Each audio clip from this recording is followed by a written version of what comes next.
Imagjinoni për një moment të ndaluar në kufirin e 2 botëve mekanike krejtësisht të kundërta, ndërsa vëzgoni hundën mbreselënëse të kromuar dhe të zgjatur të një Peterbilt amerikan, që duket se nuk ka fund përballë faqes së rrafshët, kompakte dhe vertikale të një Scania europian të gjeneratës së fundit.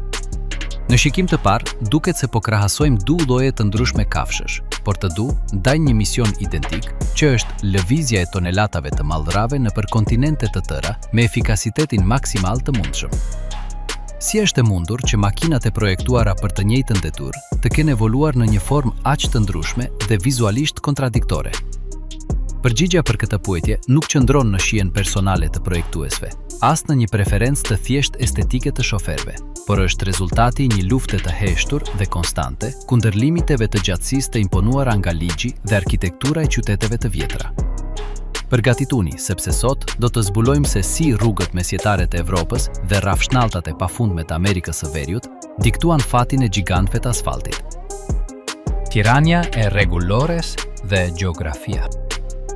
Për të kuptuar pse një kamion amerikan ka të pamje me hundë të zgjatur dhe një kamion evropian duket se është prerë me sëpat në mënyrë vertikale, duhet të kthehemi në themelet e veta të gjeografisë dhe legjislacionit që mbretërojnë në çdo kontinent.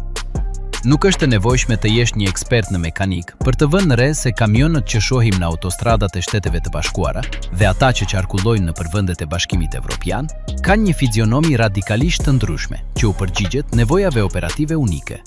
Shtetet e Bashkuara janë një vend me një shtrirje territoriale masive që karakterizohet se është kryesisht i rrafshët në rrafshnalltat e tij të mëdha qendrore, me rrugë dhe autostrada që u projektuan për të qenë të gjata dhe jashtëzakonisht të gjera. Në këtë mjedis, qytetet u projektuan rreth konceptit të automobileve, prandaj hapësira zakonisht nuk është një kufizim kritik dhe manovrat për automjetet me matësi të mëdha janë relativisht të thjeshta.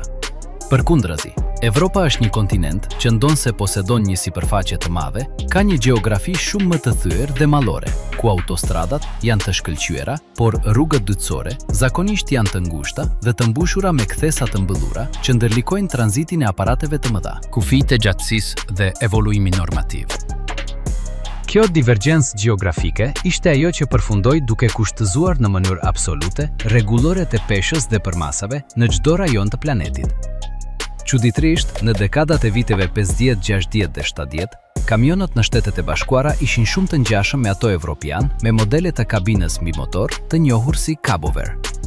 Kjo rrithte nga faktit se rregullori amerikan e asaj kohe diktonte që gjatësia totale e kamionit, duke përfshirë kabinën dhe rimorkion, nuk mund të kalonte 65 këmbë ose 19 pikë të 1 metra. Megjithatë, gjithçka ndryshoi radikalisht në vitin 1976, kur hyri në fuqi një rregullore e re federale që eliminoi kufizimin e gjatësisë totale të kompletit dhe kaloi të merrte parasysh vetëm gjatësinë e rimorkios, e cila u standardizua në 59 këmbë ose 17.98 metra. Duke liruar hapësirën e destinuar për kabinën, projektuesit amerikan i dhanë rrugë krijimtarisë së tyre dhe filluan të prodhonin kamion me hunda të spikatura dhe dhoma gjumi masive, pasi madhësia e kokës së kamionit nuk i hiqte më hapësirë ngarkesës së dobishme. Në Evropë, historia ishte krejtësisht ndryshe dhe shumë më kufizuese për shkak të mungesës së hapësirës fizike në infrastrukturat rrugore. Rregulli më popullor në Bashkimin Evropian përcakton se gjatësia totale e kamionit, duke mbledhur si kabinën ashtu edhe rimorkion, nuk duhet të kalojë në asnjë rrethan 18.75 metra. Duke qenë se rimorkioja më e gjatë e lejuar mat 13.95 metra, prodhuesit evropian shihen të detyruar të projektojnë koka kamioni jashtëzakonisht kompakte për të mos të kaluar kufirin ligjor të lejuar. Dizajni i qyteteve dhe manovrimi urban. Arkitektura e qyteteve luan një rol përcaktues në atë se pse kamionët evropian janë aq të rrafshët dhe të shkurtët në distancën e tyre midis akseve. Shumë nga qytetet evropiane ruajnë qendra historike me rrugë të skicuara para qindra vitesh, në epokën mesjetare, ku kthesat janë jashtëzakonisht të mbyllura dhe kalimet janë të ngushta. Një kamion amerikan konvencional me hundën e tij të gjatë dhe rrezen e tij të madhe të rrotullimit, thjesht do të mbetej i bllokuar ose do të ishte i paaft për t'u kthyer në një kryqëzim tipik të një qyteti të vjetër në Evropë. Dizajni evropian me faqe të rrafshët lejon një shikueshmëri periferike shumë më të lartë, gjë që është jetike për të shmangur aksidentet në mjedise urbane të dendura me një prezencë të lartë këmbësorësh dhe ciklistësh. Duke qenë i ullur direkt mbi motor, shoferi evropian ka një pamje panoramike të tokës menjëherë përpara kamionit, duke eliminuar pikën e verbër gjigante që gjeneron kapaku i një kamioni amerikan. Në Shtetet e Bashkuara, dizajni me hundë të avancuar ofron gjithashtu avantaze konkuruese por të fokusuara në lehtësinë e mirëmbajtjes dhe rrjedhën e ajrit në autostradat të hapura. Pasja e motorit përpara dhe jo nën ndenjëset lejon që aksesi për riparime të jetë shumë më i thjeshtë dhe i shpejtë, pasi të gjitha pjesët mekanike janë në pamje kur ngrihet kapaku pa pasur nevojë për të siguruar objektet brenda kabinës as për ta ngritur atë plotësisht, siç ndodh në modelet evropian. Përveç kësaj, dizajni konvencional amerikan lejon një aerodinamik natyrore më të mirë në distancat e gjata, duke reduktuar rezistencën ndaj erës dhe duke përmirësuar efikasitetin në terene të rrafshta. Megjithatë, ky dizajn sakrifikon manovrimin në hapësira të kufizuara, një lëshim që transportuesit e Amerikës së Veriut mund t'ia lejojnë vetes falë së infrastrukturave të tyre. Aerodinamika, shikueshmëria dhe siguria operacionale. Lufta për shikueshmërinë dhe sigurinë i ka çuar europianët në zhvillimin e sistemeve teknologjike shumë më të avancuara për të kompensuar kufizimet e dizajnit të tyre kompakt. Kamionët europian modern janë të mbushur me sensora fërsie, kamera të këndit të vdekur dhe sisteme të frenimit të urgjencës që ndihmojnë shoferin të lundrojë me siguri nëpër arteriet e ngushta rrugore të kontinentit. Nga ana tjetër, dizajni amerikan ofron një zonë më të madhe deformimi në rast të një goditjeje ballore, duke siguruar një nivel mbrojtjeje fizike shtesë për shoferin, falë asaj hunde të gjatë prej qeliku që vepron si mburoj. Në terma të komoditetit, kamionët amerikan kanë fituar betejën e hapësirës, duke lejuar krevate më të gjerë, televizor frigorifer dhe madje edhe tavolina pune që në një kamion europian janë të pamundura të përfshihen për shkak të kufizimeve të gjatësisë të përmendura tashmë.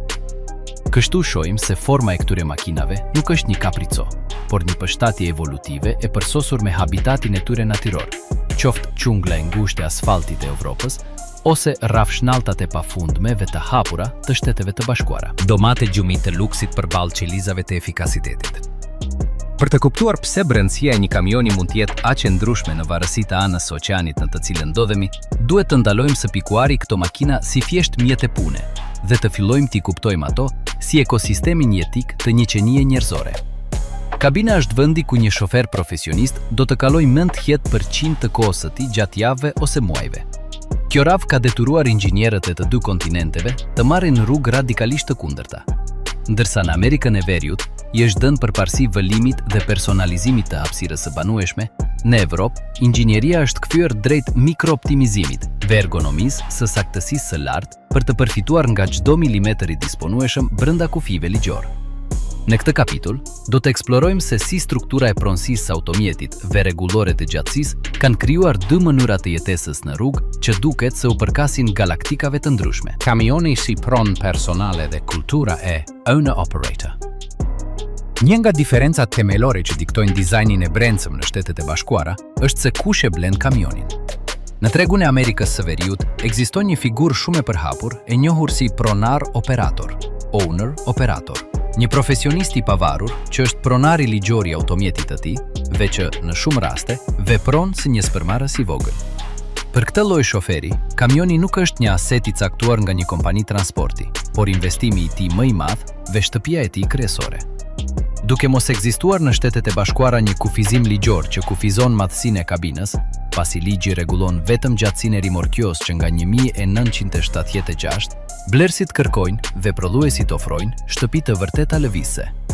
Rezultati i kësaj lirie legjislative është krijimi i dhomave të gjumit të luksit që do të bënin të zbeheshin shumë apartamente të vogla. Në një kamion amerikan konvencional, hapësira prapan ndenjëseve mund të zgjatet disa metra, duke lejuar instalimin e krevateve të madhësisë martesore, dollapëve prej drurit të vërtet, televizorëve të formatit të madh, sistemeve të zërit me besnikëri të lartë, mikrovalve dhe frigorifereve të madhësisë shtëpiake. Shoferi ka lirinë të personalizojë mjedisin e tij të punës në mënyrë që të ndihet si një zgjatim i vetë personalitetit të tij, gjë që ndihmon në zbutjen e vetmisë dhe stresit të ditëve të gjata në rrafshnalltat e pafundme të vendit. Kjo bollëk hapësire nuk është vetëm për mburje, është një përgjigje ndaj një gjeografie ku ndalesat e pushimit mund të jenë qindra kilometra larg dhe ku autonomia e shoferit për të gatuar dhe fjetur rehat është jetike për të mbajtur operativitetin dhe moralin gjatë udhëtimeve transkontinentale. Optimizimi i hapësirës në Evropë. Inxhinieria e kompaktes. Në kontinentin evropian, realiteti është diametralisht i kundërt. Për shkak se rregulloria e Bashkimit Evropian kufizon gjatësinë totale të kompletit, kabin plus rimorkjo, çdo centimetër që i shtohet dhëmës së gjumit është 1 centimetër që i hiqet kapacitetit të ngarkesës së trailerit. Për këtë arsye, prodhuesit evropian është dashur të bëhen mjeshtër të dizajnit industrial dhe ergonomisë për të ofruar komoditet në hapësira jashtëzakonisht të reduktuara. Në një kamion evropian nuk do të gjeni dhoma gjumi prej 2 metrash të gjata, por qeliza efikasiteti, ku çdo objekt ka një funksion të dyfisht ose mund të palloset kur nuk është në përdorim. Për të kompensuar mungesën e vëllimit bruto, markat si MAN, Volvo ose Scania investojnë pasuri në sisteme që përmirësojnë komoditetin e marshit dhe jetueshmërinë e perceptuar. Kjo përfshin përdorimin masiv të sistemeve pneumatike që reduktojnë lëvizjen e kabinave, vendënjeseve, me rregullime të shumta elektrike dhe termike për të shmangur lodhjen muskulore.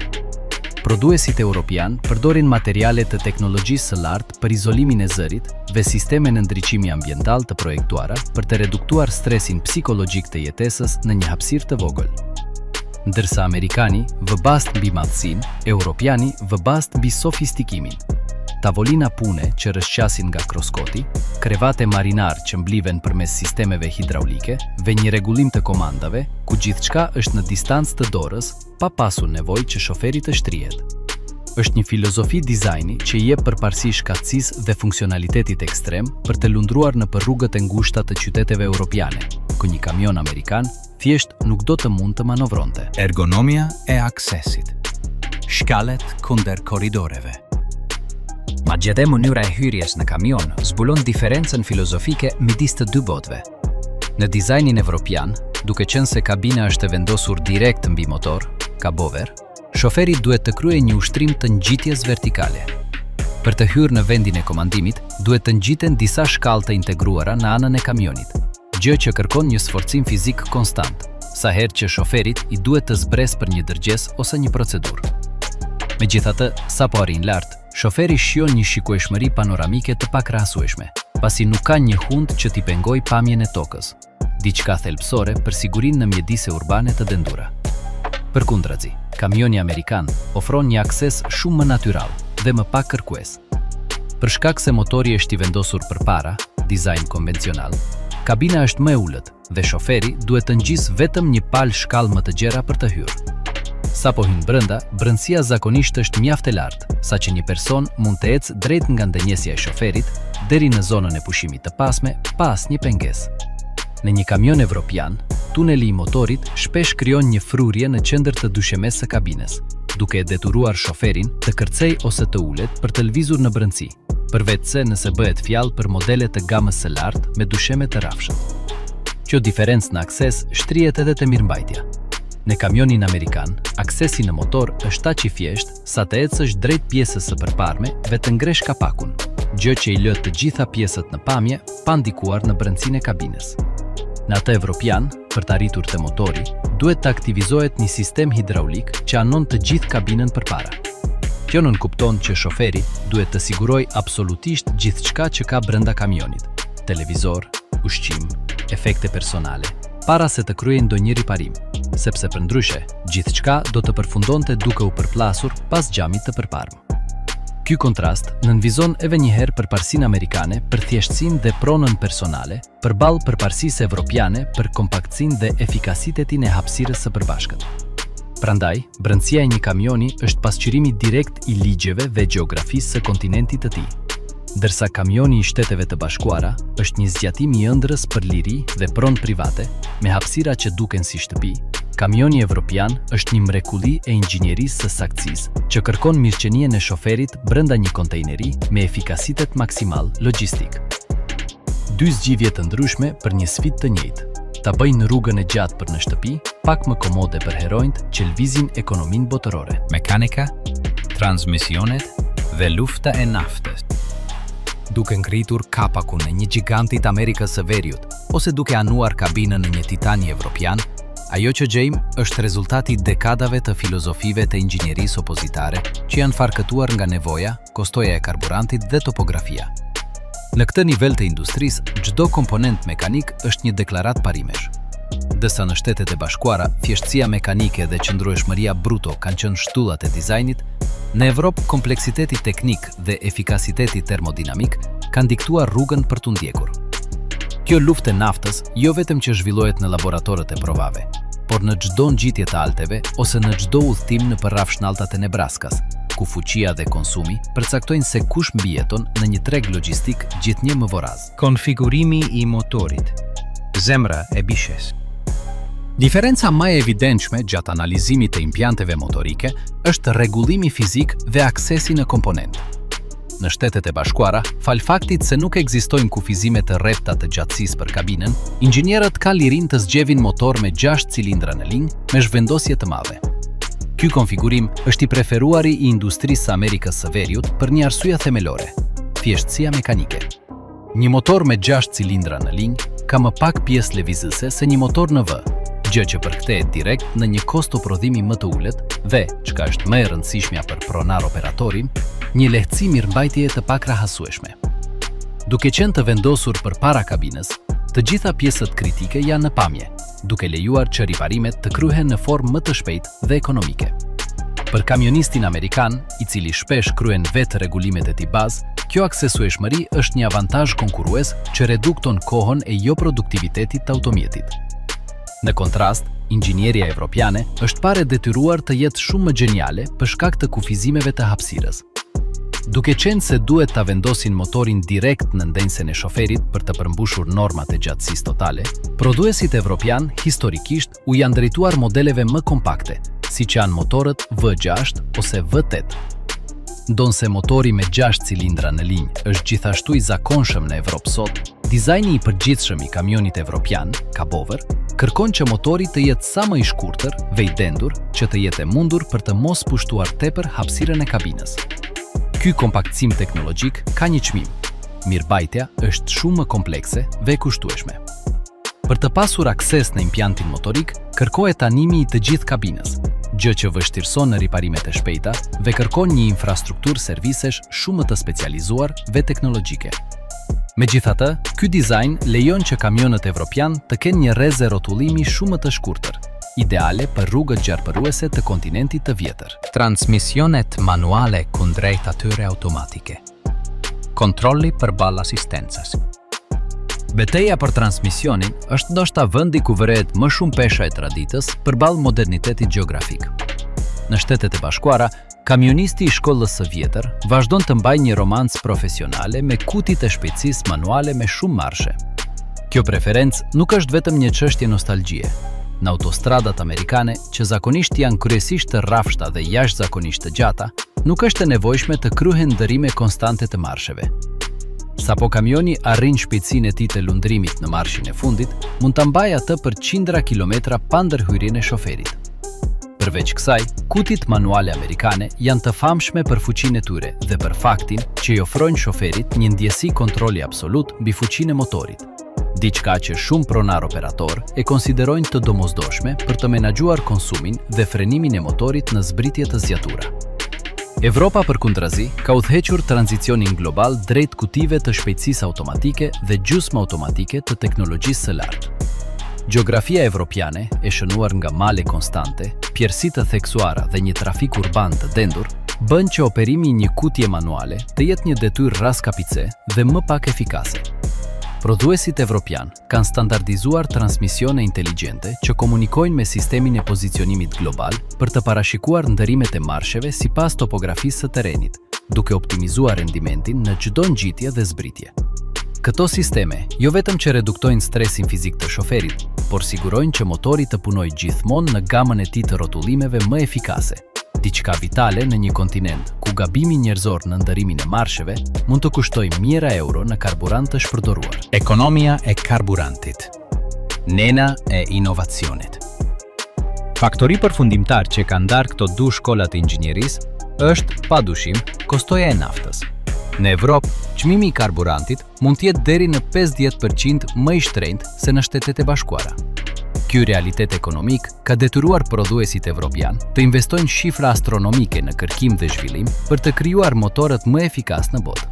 Ndërsa një kamion amerikan i avancuar si Peterbilt 579 mund të ketë një mesatare prej rreth 10.1 km/galon, një model evropian ekuivalent si MAN TGX mund të arrijë 12.6 km/galon. Në një operacion të distancave të gjata, ajo diferencë e efikasitetit përfaqëson një kursim masiv që përcakton rentabilitetin e një kompanie transporti. Ky presion për kursim i ka zhndëruar kamionet evropian në laborator lëvizës të teknologjisë së avancuar. Sistemet e injektimit me presion ultra të lartë, aerodinamika aktive dhe materialet e lehta janë norma në Evropë për të nxjerrë çdo pikë energjie nga nafta. Në Shtetet e Bashkuara, ndonse efikasiteti ka fituar rëndësi në vitet e fundit, fokusi tradicional ka qenë mbajtja e kostove të blerjes dhe riparimit të ulta. Një kamion amerikan zakonisht ka më pak aplikacione teknologjike komplekse, gjë që e bën atë më të lirë për të prodhuar dhe shumë më të thjeshtë për të mirëmbajtur në vende me infrastruktura servisesh më pak të zhvilluara, siç ndodh në një pjesë të madhe të Amerikës Latine. Në fund, mekanika e këtyre gjigantëve është një pasqyrim i mjedisit të tyre. Amerikani është i ndërtuar për të zgjatur dhe për të riparuar në çdo vend, ndërsa evropiani është i projektuar për të qenë një mrekulli e efikasitetit shkencor në një botë me burime të shtrenjtë. Ekonomia e gigantit, çmimet, rendimenti dhe vlera e mbetur.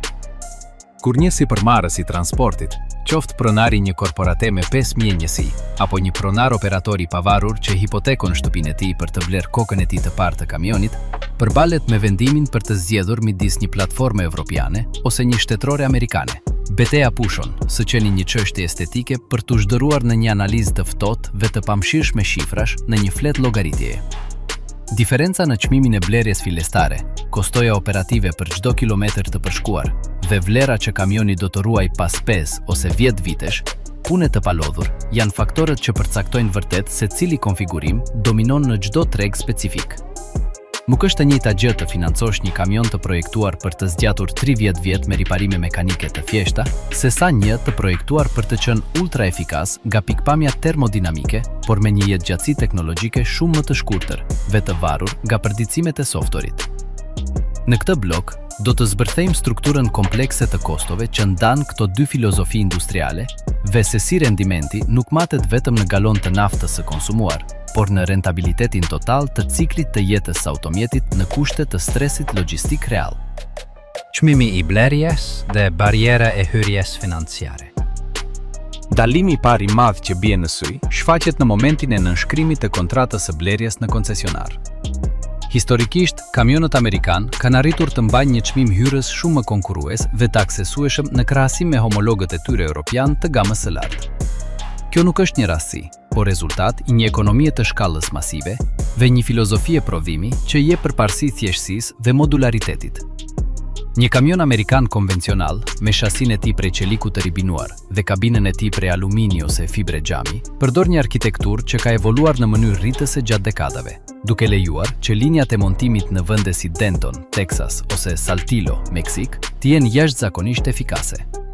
Duke pasur më pak sisteme elektronike të integruara si standard dhe duke lejuar që blerësi të zgjedh midis markave të ndryshme të motorëve dhe transmisioneve, si Cummins ose Eaton, kostoja e prodhimit të një Peterbilt ose një Kenworth bazëzakonisht është dukshëm më e ulët se ajo i një Mercedes-Benz Actros ose një Scania të serisë S. Rendimenti operativ. Betejë e tonelatave për kilometër. Nëse analizojmë rendimentin nga një perspektivë rreptësisht profesionale, duhet të shikojmë shumë për te i konsumit të thjeshtë të karburantit të treguar në kroskot. Rendimenti real në industrinë e rënd matet me aftësinë për të lëvizur sasinë më të madhe të ngarkesës së dobishme në kohën më të shkurtër të mundshme dhe me koston më të ulët për ton të transportuar. Këtu është vendi ku kamionët europian zakonisht marrin një avantazh teknik të konsiderueshëm falë obsesionit të tyre për efikasitetin termik dhe reduktimin drastik të tarës ose peshës bosh. Duke qenë kamion më kompakt dhe duke përdorur materiale të avangardës si alumini me rezistencë të lartë në shasi dhe komponent magnezi në kabinë, kamionët europian zakonisht janë dukshëm më të lehtë se amerikanët robust me hunë të gjatë dhe punime kromi. Ata 800 ose 1000 kg diferencë në peshën e kokës së kamionit përkthehen direkt në 1 ton shtesë ngarkese të dobishme që transportuesi mund të tarifojë në çdo udhtim. Gjë që e shumëzuar me qindra dërgjesa në vit, gjeneron një diferencë të ardhurash bruto që mund të kalojë $50.000 për njësi. Sa i përket rendimentit specifik të karburantit, avantazhi evropian është fruti një inxhinierie të saktësisë ekstreme. Motorët evropian janë projektuar për të operuar në një gamë rrotullimesh për minutë shumë të ngushtë dhe jashtëzakonisht të ulët, duke shfrytzuar rrotullimin maksimal që nga 900 rrotullimet, gjë që redukton fërkimin e brendshëm dhe maksimizon energjinë e nxjerrë nga çdo pikë nafte. Megjithatë, kamioni amerikan kundërsulmon me qëndrueshmërinë e tij legjendare në kushte të ngarkesës së lartë dhe terreneve armiqësore. Në rrugët ku lejohet përdorimi i konfigurimeve me dyri morkio ose fulles, motori amerikan prej 50 litrash dëshmon një elasticitet strukturor superior. Një motor me zhvendosje të madhe të Amerikës së Veriut mund të punojë në një stres ngarkese prej 60 ose 70 tonelatash gjatë viteve, pa shfakur shenja lodhjeje në metale, ndërsa një motor evropian me zhvendosje më të vogël, edhe pse është më efikas, mund të kërkojë një mirëmbajtje shumë më parandaluese dhe delikate në ato kushte të sforcimit ekstrem. Gjë që përfundon duke barazuar kostot operative në fund të ushtrimit kontabël. Vlera e mbetur dhe jeta e dytë në 30 sekonda. Një aspekt kritik dhe shumë herë i harruar i ekonomisë së transportit është vlera e rishitjes ose vlera e mbetur e asetit, pasi ai ka përmbushur ciklin e tij të parë të jetës prej 5 ose 7 vitesh. Këtu është vendi ku dizajni shtetëror amerikan merr përsëri një avantazh të padiskutueshëm në pjesën më të madhe të botës, veçanërisht në vendet në zhvillim. Për shkak të mekanikës së tij më të thjeshtë, arkitekturës së tij të hapur dhe bolëkut të pjesëve të këmbimit gjenerike ose të markave të tjera që janë të pajtueshme, një kamion amerikan 10 vjeçar vazhdon të jetë një mjet pune jashtëzakonisht i kërkuar dhe i vlefshëm. Është një automjet i lehtë për të riparuar në një servis rruge, i lehtë për të kuptuar për çdo mekanik me përvojë dhe dizajni i tij klasik nuk del nga moda, as nuk bëhet i vjetruar teknologjikisht nga nata në mëngjes. Përkundrazi, një kamion europian 10 vjeçar mund të zhderojë shpejt në një makt financiar për një pronar të vogël, nëse sistemet e tij elektronike të avancuara fillojnë të paraqesin defekte të ndërprera. Kostoja e zvendësimit të një sensori radari, të një njësie kontroli të transmisionit ose të një moduli të pastrajtimit të gazeve origjinal mund të tejkalojë me shumë vlerën tregtare të vetë automjetit në tregun e të përtorulave.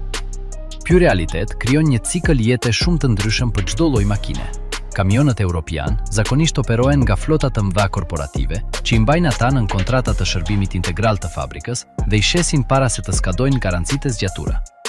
Kamionët amerikan, ndryshe, zakonisht kanë shumë jetë, duke kaluar nga flotat e mëdha të pronar operatorët dhe më pas te kooperativat e vogla të transportit lokal, duke mbajtur një çmim tregu solid dhe një likuiditet të menjëhershëm që shumë pak asete industriale mund ta barazojnë. Kostot e mirëmbajtjes parandaluese përballë asaj korrigjuese. Për të thelluar edhe më shumë, duhet të flasim për filozofinë e mirëmbajtjes. Kamioni europian është projektuar nën konceptin e mirëmbajtjes parashikuese. Kompjuteri i automjetit analizon stilin e drejtimit, cilësinë e vajit dhe temperaturat e operimit për të njoftuar saktësisht se kur duhet të hyet në servis.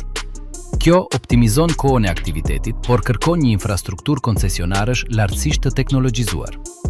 Në kamionin amerikan, ndonse telematika ka përparuar, ende ekziston një komponent i fortë i mirëmbajtjes parandaluese, i bazuar në kilometrazhin dhe inspektimin vizual. Kjo lejon që transportuesi të ketë një kontroll më të madh mbi kohët e veta dhe të mund të vendosë se ku dhe me kë t'i kryejë riparimet, gjë që shpesh redukton kostot e dorës së punës në formë drastike. Një ndërim freksioni ose një riparim frenash në një kamion konvencional amerikan është një detyrë direkte dhe thjesht mekanike, ndërsa në një europian modern mund të kërkojë kalibrime elektronike që mund të kryhen vetëm me software pronësor, duke zinxhiruar pronarin me shërbimin zyrtar të prodhuesit. Dilema përfundimtare e transportuesit. Efikasiteti kundër robustësisë. Në përfundim, zgjedhja midis një kamioni evropian dhe një amerikani nuk është një çështje se cili është më i mirë në terma absolut, por se cili përshtatet më mirë me strukturën e kostove të çdo biznesi të veçantë.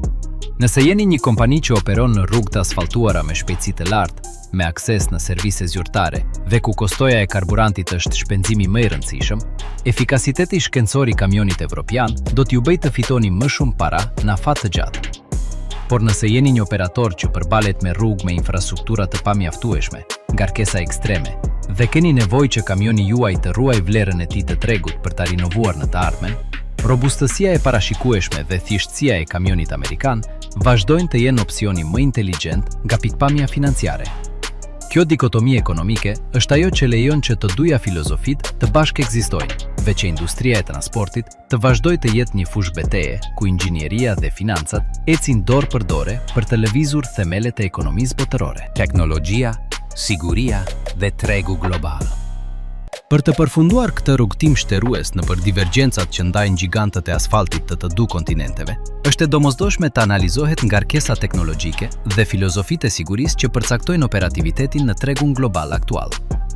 Nuk bëhet fjalë thjesht për një çështje fuqie ose estetike, por për mënyrën se si çdo rajon interpreton mbrojtjen e jetës njerëzore dhe rentabilitetin e mirëmbajtjes në afat të gjatë. Në këtë blok final, do të eksplorojmë pse kamioni evropian është shndëruar në një kompjuter lëvizës i fokusuar në sigurinë aktive dhe pse, në mënyrë paradoksale, po ajo sofistikim është ai që bën që tregu latinoamerikan dhe i rajoneve të tjera në zhvillim të vazhdojnë t'i betohen për besnikëri robustësisë dhe thjeshtësisë së dizajnit të Amerikës së Veriut. Jemi përpara një skenari ku avangarda teknologjike përballet me realitetin praktik të serviseve të rrugës, duke krijuar një ekosistem ku konvergjenca është e vetmja dalje e mundshme për të ardhmen e transportit. Siguria aktive, truri elektronik evropian. Në Evropë, siguria nuk negociohet dhe kuptohet kryesisht nga parandalimi, ajo që ne e njohim si siguri aktive. Për shkak të densitetit të popullsisë, ngushtësisë së rrugëve dhe bashkëjetesës konstante me këmbësorët dhe ciklistët në mjedise urbane kompakte, prodhuesit evropian kanë udhëhequr implementimin masiv të sistemeve elektronike të asistencës. Një kamion evropian modern është një mrekulli e vizionit artificial. Ai është i pajisur me një rrjet sensorësh radari dhe kamerash me definicion të lartë që mbullojnë të 360 gradët e automjetit. Këto sisteme jo vetëm që paralajmërojnë shoferin për praninë e një objekti në këndin e vdekur, por kanë aftësinë autonome për të marrë kontrollin e sistemit të frenimit nëse detektojnë një përplasje të pashmangshme, madje edhe para se qenia njerëzore të mund të reagojë. Mirëmbajtja dhe mundësia e riparimit. Triumfi i thjeshtësisë amerikane në Amerikën Latine. Megjithatë, kur kalojmë oqeanin dhe vëzhgojmë realitetin operativ në rajone si Amerika Latine, Azia Juglindor ose Afrika, sofistikimi evropian shpesh perceptohet si një cenueshmëri. Këtu është vendi ku dizajni konvencional amerikan, i përfaqësuar nga marka legjendare si Kenworth, Mack ose Freightliner, dëshmon pse vazhdon të jetë mbreti absolut. Çelësi qëndron te mundësia e riparimit dhe thjeshtësia mekanike. Në këto rajone, distancat janë gjigante dhe infrastrukturat e serviseve të specializuara janë të pakta, ose janë të përqendruara vetëm në kapitalet e mëdha. Një kamion amerikan me motorin e tij me 6 cilindra në linjë dhe vendosur kryesisht nga parandalimi të lehtë dhe një elektronik më pak si siguri aktive, lejon që një mekanik me densitetit të popullsisë të kryejë diagnostikime dhe riparime bashkëtesës së vazhdueshme me këmbësorë dhe transportues latinoamerikan. Kostoja e mirëmbajtjes së evropian kanë udhëhequr zbatimin masiv jo vetëm me elektronike të asistente të këmbimit, të cilat një kamion evropian modern është një mrekulli e vizionit artificial, por edhe për shkak të nevojës për shqipajisur me një rrjet sensorësh radari dhe kamera për të fshirë një kod gabimi që mbulojnë 360 shkallët e automjetit. Përkundrazi, këto sisteme jo vetëm që paralajmërojnë shoferin për praninë e një objekti në këndin e zakonshme të gjenden komponentë që shërbejnë për të marrë kontrollin e sistemit të frenimit, nëse detektojnë një goditje të pashme në zona të larta. Madje edhe para se që një shasore amerikane të projektuara për të bërë ballë dridhjeve të rrugëve që jo gjithmonë janë në gjendje të përsosur, ofron një qëndrueshmëri bruto që inxhinierisë delikate evropiane her pas here i kushton ta barazojë në kushte të përdorimit ekstrem jashtë autostradave të nivelit të parë. Kamioni amerikan nuk është vetëm një makinë, është një policë sigurimi që çfarëdo që të ndodh, do të mund të riparohet dhe të vihet përsëri në rrugë me shpejtësi relative dhe me një kosto të arsyeshme. Konvergjenca moderne. Një e ardhme e hibridëve teknologjik. Pavarësisht këtyre diferencave të theksuara, po hyjmë në një epokë të konvergjencës pa precedent. Korporatat e mëdha globale të transportit kanë filluar të shkrijnë teknologjitë e tyre për të krijuar kamion që përpiqen të ofrojnë më të mirën e të dyja botëve. Nuk është rastësi që Volvo dhe Mack i përkasin të njëjtit grup, ose që Daimler është shtëpia mësje e Mercedes-Benz, ashtu edhe Freightliner. Ky bashkim Forcash po lejon që kamionët amerikan të fillojnë të adoptojnë në formë masive transmisionet e automatizuara evropiane, sistemet e sigurisë aktive dhe normat e emetimeve më strikte, siç është Euro 6, pa sakrifikuar formën e tyre ikonike konvencionale. Nga ana tjetër, prodhuesit evropian po fillojnë të eksplorojnë dizajne të kabinës pak më të gjata dhe aerodinamike, duke shfrytëzuar ndryshimet e fundit në legjislacionin e Bashkimit Evropian, që lejojnë disa centimetra ekstra nëse destinohen për të përmirësuar sigurinë dhe efikasitetin e karburantit. Po shohim se si Honda amerikane bëhet pak më i lakuar dhe teknologjike, ndërsa i shtupuri evropian bëhet më i banueshëm dhe aerodinamik. Kjo konvergjencë është nxitur nga gara drejt dekarbonizimit dhe elektrifikimit, si në Evropë, ashtu edhe në Shtetet e Bashkuara, e ardhmja është elektrike ose me hidrogjen, dhe këto energji të reja kërkojnë dizajne që minimizojnë rezistencën ndaj erës dhe maksimizojnë efikasitetin e peshës, pavarësisht nga tradita kulturore e çdo rajoni. Në analizë të fundit, divergjenca midis kamionëve evropian dhe shtetror amerikan është një dëshmi magjepse e asaj se si inxhinieria i përshtatet mjedisit. Kamioni evropian është një bisturi saktësie, i projektuar për efikasitetin maksimal në një hapësirë minimale dhe në një mbikëqyrje rregullatore konstante.